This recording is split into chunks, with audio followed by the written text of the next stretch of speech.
Dobrodošli, to je Oddaja Zmorem. Člani slovenske reprezentance so na 18. Evropskem prvenstvu slepih in slabovidnih dosegli izvrsten uspeh. Naši košarkarji na vozičkih se želijo vrniti v evropski vrh. Obiskali smo državno prvenstvo invalidov v ribolovu. Robi Bojanec je vse uspešnejši na svoji športni poti.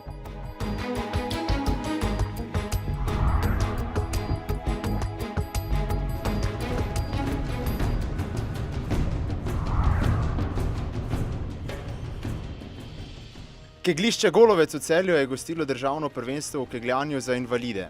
Na tekmovanje, ki je potekalo v 7 različnih tekmovalnih kategorijah v moški in ženski konkurenci, se je uvrstilo več kot 60 kegljačev vseh invalidnosti. Tekmovanje je potekalo pod organizacijo Zveze športnikov invalidov Slovenije Paraolimpijski komite, ki jo je na kegljišču predstavljal predstavnik Igor Malič. Ta je o tekmovanju povedal. Kegljanje samo po sebi je v Sloveniji dobro razvito in je en od najstarejših športov, s katerimi se ukvarjajo gluhi, telesni invalidi, paralitiki in podobne skupine. Skratka, gre za razširjen šport, žal pa razen slepih in slabovidnih nimajo nadaljevanja v mednarodni prostor, saj kegljanje ni razvito razen v nekaterih državah Srednje Evrope. Današnji rezultati, vsaj toliko, kar jih je do sedaj bilo izvedenih oziroma končalo tekmovanje, niso nekaj izjemnega. Po mojem osebnem občutku tudi zaradi tega, ker imamo zelo malo mladih tekmovalcev, to so večinoma rutinerji starejših letnikov, ki na nek način iz leta v leto malo popuščajo. Tekmovalci, ki so se merili na državnem prvenstvu, nimajo možnosti za nadgradnjo nastopov na mednarodnih prizoriščih. Ta so organizirana za slepe, kljub odsotnosti mednarodnih tekmovanj pa se za prihodnost te discipline ni bati. Torej, če se je kegljanje do zdaj obdržalo, verjamem, da se bo tudi naprej. Je pa res to, kar sem že povedal, da so to večinoma starejši. Med mladimi, vsaj po tem, kar do sedaj vem o tej zadevi, ni toliko zanimanja za kegljanje. V kategoriji KPM se je novega, že drugega zaporednega državnega naslova razveselil Viktor Rupnik iz Društva paraplegikov Ljubljana. Z izkušenim tekmovalcem smo po zmagoslavju opravili kratek pogovor. Znova ste osvojili naslov, kako ste zadovoljni s tekmovanjem? Ja, zelo. Že drugi zapovrstjo sem državni prvak. Ja, prve dve se bolj slabo, pol je pa steklo in sem zadovoljen. Kako dolgo se že ukvarjate s kegljanjem, kdaj se je ta ljubezen razvila? 25 let. Ko sem končal košarko na vozičkih, zato ker sem že na vozičku 45 let in koliko nimaš več kondicije za košarko, sem pa presledoval na kegljanje. V preostalih kategorijah so se naslovov razveselili Edvin Kocjan, Franc Žnidarič, Janko Kardinar, Peter Ozmec, Slavko Poglajen, Mateja Jesenšek, Alojzija Strgar, Esad Hadžiagić, Ljudmila Weber, Slavko Ivančič, Marta Janežič in Nataša Godec. Slovenski ljubitelji košarke, klasično košarko dobro poznajo, vašo mislim, da malce manj, pa bi vas povprašal, kakšne so pa tukaj razmerja? Vemo, nekje v klasični košarki je Španija, recimo v Evropi, Grčija, nekdanja Jugoslavija. Kako pa je pri vas, predvsem Slovenijo, kam se uvrščate? Slovenijo se uvrščamo tam nek na sred B divizije. Najboljši v Evropi so pa Nemčija, Velika Britanija, oni pač kotirajo malo bolj na vrh. Slišal sem, da precej delate na hitrosti na igrišču. Ja, Slovenija z zdajšnjim trenerjem Žigom. Večinoma delamo res na hitri igri, eksplozivni, da žoga veliko krož. Pač probamo izkoristiti naše prednosti, ki jih imamo. Drugače, kakšen je vaš osebni recept oziroma za uspeh v športu? Kaj mislite, da je ključno? Pač delo. Druge poti tlele ni tako, kot pač kjerkoli drugemu športu, kjerkoli v življenju. Tako da.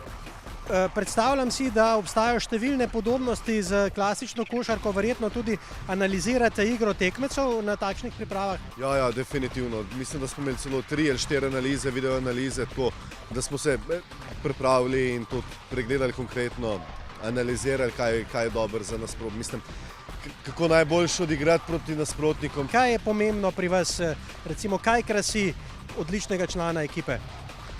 Kaj krasi? Ja, treningi, pridnost, disciplina, vse to spada, da pol enkrat rataš dober, da si lahko v reprezentanci. Zdaj predstavljam si, glede na to, da so pravila zelo pravzaprav podobna, nekaj je seveda razlik, ampak koši so klasični, verjamem, da je zelo pomembna tudi moč rok. Ja, definitivno. Zdaj, kar se tiče pravil, mislim, pravzaprav je kar vse enako, no. Sej, samo da mi sedimo, hodeči pa pač hodijo, laufajo. Moč rok mora biti, ker morate si predstavljati, da mi vozimo, poganjamo vozičke, zraven tega moramo še metati, tako da definitivno vaje za roke morajo biti, če hočeš imeti sploh dober šut in eno z drugim, kondicijsko moraš biti pripravljen. Nekateri tudi hodimo v fitness, kot sam, jaz na primer, saj se hočem čim bolj fizično pripraviti. Samo poganjanje vozička in metanje na koš zame ni dovolj. Jaz sicer tudi nimam poškodbe hrbtenice, tako večina naših igralcev, zato rad še dodam kakšen trening za sebe. Kaj bi vam prišlo prav, česa vam morda primanjkuje pri pripravah, ne vem, financah, karkoli? Ja, dejstvo je, tako kot verjetno pri vseh področjih športa, so finance zelo pomembne. Več kot je financ, bolje se lahko pripravljamo, drugače pa naša težava je predvsem širina igralcev, saj imamo zelo malo igralcev.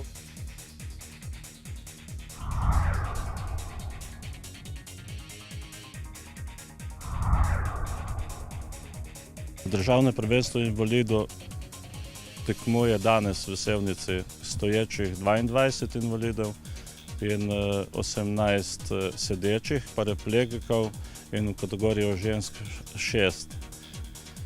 Velik faktor je, ogromno treninga, psihofizične pripravljenosti, ker včasih mislijo, da ribiči so kar tako, ampak je to velik priprav. Med tekmovalci nekih posebnih pri invalidah, bistvenih razlik v ribolovu ni.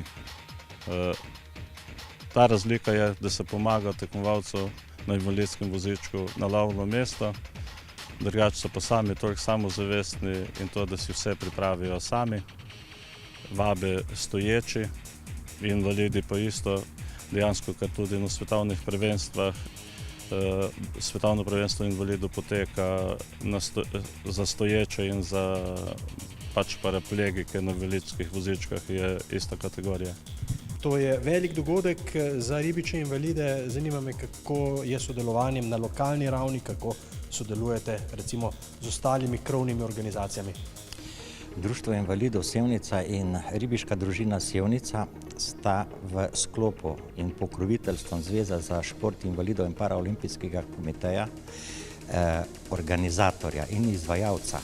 Samo z skupnimi močmi, kot je ribiška družina in društvo invalidov, z lahkoto, moram povedati, speljemo eno tako res tekmo, ki je pomembna ne samo za nas, ampak predvsem za tiste invalide, kateri sodelujejo v teh tekmah.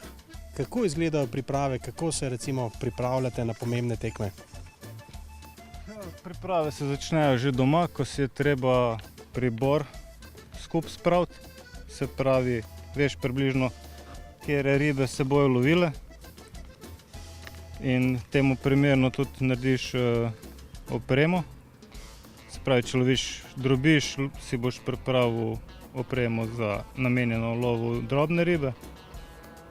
Če loviš krape, si boš spet se baziral na lovu krapov, tako da to bi bilo to, kar se doma tiče. Potem je pa fajn, da si za vodo, ker če imaš sam dobro zloženo opremo, ti še nič ne koristi, če tega ne najdeš. Ob tekmovanjih verjetno tudi precej časa namenjate treningom, kako izgledajo recimo priprave med tekmami? Trening je 3-krat na teden, nekje treniram na različnih vodah, tako da treningov je ogromno. In tudi tekem, ne. To je v bistvu, tekme so tisti glavni pokazatelj, ne, vseh treningov. Kaj bi pa rekli o fantih in dekletih? Pogosto primerjamo recimo športe, kako je pa na tem področju? Ali so dekleta, se lahko približajo recimo moškemu spolu v tem športu? Se lahko približajo, ker tudi v A-ligi državnega prvenstva v lovu rib s plavcem so tudi članice v ekipah in se enakovredno kosajo s tekmovalci. Če bi primerjala vašo konkurenco s konkurenco moških, kakšne so ključne razlike, ali obstaja precejšnja tekmovalnost na tekmah? Ja, obstaja, ampak jaz sem najbolj zadovoljna, če kakšnega moškega nabrišem v ribolovu. Zakaj je ta šport lep, kaj je lepega v tem športu, zakaj bi se ga recimo udeležili?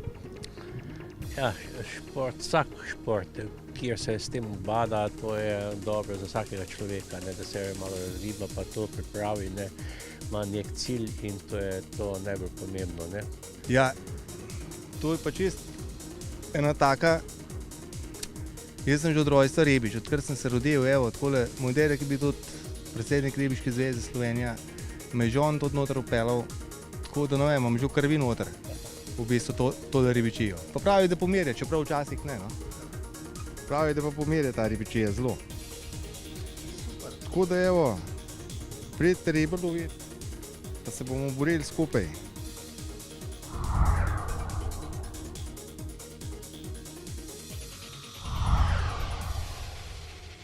Za šport bi povedal to, da ukvarjanje s športom nikoli ne škoduje. Enkrat eno je to, da ti, če delaš na sebi, lahko lažje živiš.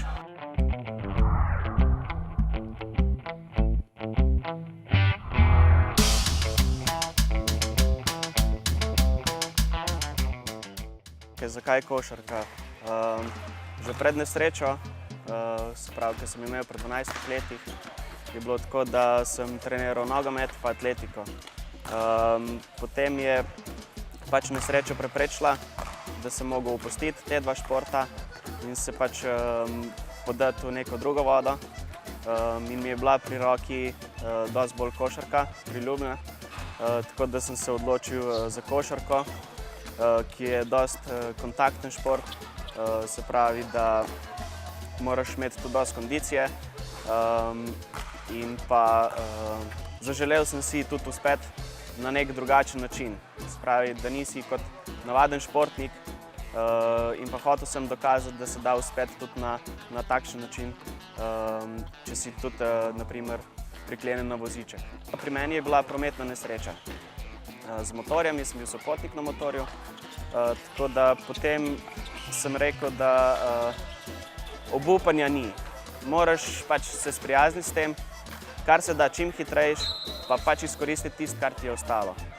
Se pravi, da se vključiš v šport, ki je pomemben za vsako osebo, da se regenerira, da dela na sebi, da se ne zapusti in pač da se smili samo sebi. Tako da, ne vem, po prometni nesreči je bilo tako, da rabiš ti rehabilitacijo, ki je trajala pri meni 1 leto. Seveda, star sem bil 12 let in sem mogel še dokončati šolo. Potem sem se vpisal še na študij, kjer sem ga tudi uspešno končal. Potem pa sem se odločil, da bi začel tudi še malo s športom na malo višji ravni. Vse pred tem je bilo le hobi. O Lukatu nimam besed, no. Glede na to, da je star 19 let, je dosegel vse, kar se da. In moram reči, da je res fleksibilen igralec, igra na dosti različnih položajih. Tako da, kar se tiče slovenske košarke, moram reči, da sem spremljal Evropsko prvenstvo, kjer sem vedel, da lahko dosežejo dober rezultat. In konec koncev mi je tu uspelo na najboljši način. Postali so evropski prvaki, tako da ekipa je bila že tako na pripravljalnih tekmah, so se še malo lovili glede priprav, ampak pripravljene tekme so zato, da se ti pripraviš na Evropsko prvenstvo. Konec koncev so pa oni pokazali, pravo luč na prvenstvu. Tako da, kar se tiče slovenske košarke, jaz mislim, da gre v pravo smer, da se dobro razvija, ampak kot rečemo, ponavadi se zatakne pri financah, kjer pa mi, igralci, ki uživamo v košarki, nimamo vpliva. Goran Dragič je organiziral tudi kamp, tisti kamp, kakor ga ima vsako leto, povabil nas je tudi na tisti kamp, tako da mislim, lepa gesta od njega, da razvija ta, mislim, da pokaže ta šport še nam, ki nam ni tuj, seveda. Tako da lahko tudi mi na nek način dokažemo oziroma pokažemo njemu in drugim, da znamo tudi mi igrati dobro košarko. Glede pravil je tako, da ostajajo enako kot pri navadni košarki, razen tega, da mi nimamo dvojnega vodenja. Se pravi, igrišče ima enake dimenzije, met za 3 točke je enaka razdalja, potem koš je enaka višina, tako da drugih razlik ni. Se pravi, četrtina traja 10 minut, napad 24 sekund, da prideš čez sredino je 8 sekund, tako da tukaj je vse normalno, vse enako. Je pa res, da mi delamo sedaj veliko na hitrosti, ki je pomembna, da lahko dosežeš lahek koš. Ja, jaz sem doštudiral na fakulteti za elektrotehniko, tako da potem sem si moral poiskati zaposlitev oziroma službo in delam v sebi priljubljeni ekipi, ki je dosti fleksibilna, se razumemo, kar je najbolj pomembno za delo in uspeh. Tako da moj vsakdanjik je pa tak, da oddelam službo, potem pa imamo 2-krat na teden imamo treninge z klubom, kjer igram za Novo mesto. Potem pa imamo še enkrat na teden od začetka sezone, se pravi od oktobra do konca sezone imamo enkrat na teden še reprezentančne treninge. Tako da vse skupaj treningov pride 3 na teden, ki se odvijajo po 2 uri na dan. Pač naš cilj je sedaj na Evropskem prvenstvu, da pridemo v polfinale, da dosežemo nek rezultat, da pokažemo, da tudi slovenska liga, čeprav ni na ne vem kako visokem nivoju, da pokažemo drugim evropskim reprezentancam, da se da tudi po amaterskih stopinjah priti oziroma doseči nek odmeven rezultat. Se pravi, da dosežemo ta rezultat, rabimo dosti priprav. Kot sem že omenil, da smo mi amaterji, to je zaradi tega, ker hodimo v službe, delamo, mislim, ker v slovenski ligi ni plačenega športa oziroma ni košarka plačljiva, tako da moramo skrbeti tudi zase sami. Imamo tudi nekaj igralcev, ki igrajo v tujini, se pravi v Italiji, v Avstriji, Nemčiji, kjer so najmočnejše lige. Tam pa se pač že igra za denar. Seveda najtežje je bilo sprejeti to odločitev, kako iti naprej. Da najdeš ti samega jaz, da lahko napreduješ na tem in moraš imeti podporo. In jaz sem jo imel od svojih staršev oziroma svoje družine ogromno in to se mi lahko zahvalim še danes, ki mi stoji tudi danes ob strani. Tako da, čeprav ne živimo več skupaj, sem na samostojni poti in moram reči, da je to samo po njihovi zaslugi. Če ne bi imel take podpore, mislim, da v tem trenutku tudi ne bi igral košarke. Po moje bi bil nekje na svojem, osamljen, se ne bi družil toliko, ampak moram reči, da je podpora zelo pomembna, da lahko ti premagaš to izkušnjo in da lahko zaživiš normalno, kakor normalni ljudje. Moram reči, da ta izkušnja ti da neko novo lekcijo v življenju, kjer se pač soočiš z raznimi težavami in dosti primerov je, kjer moramo samo pokimati in reči, v redu je, pa iti svojo pot. V Sloveniji je tako, da dostikrat iščemo rešitve sami. Zaenkrat še nismo na tem nivoju, da bi bilo dovolj poskrbljeno za nas oziroma za naš šport sploh. večinoma pa si moramo priskrbeti sami. Od vozičkov, oziroma ki so drugačni, kot vsakdani, vse take zadeve in pripomočke si moramo pač plačati sami. Tako da moram reči, da bi bilo lepo od vseh, da se naprimer naredi še nek korak naprej, da lahko mi dosežemo svoje sanje, da lahko zaživimo tudi normalno. Sem Robi Bojanec, košarkar slovenske reprezentance. Igram na položaju branilca. Ukvarjajte se z žogo.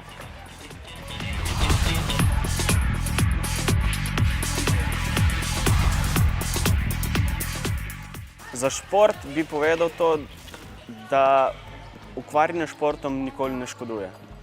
Enkrat eno je to, da ti, če delaš na sebi, lahko lažje živiš, lažje regeneriraš stvari, lažje zaživiš v življenju, dosežeš razne cilje.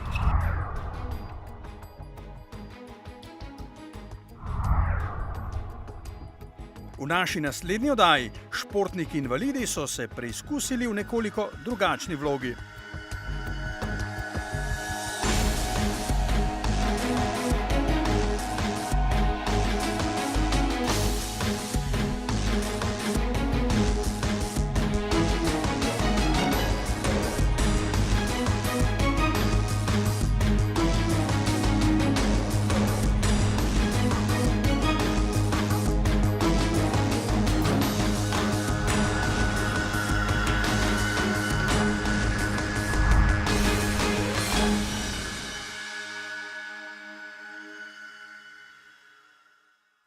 Oddajo sta omogočila Sportklub in Lidl Slovenija.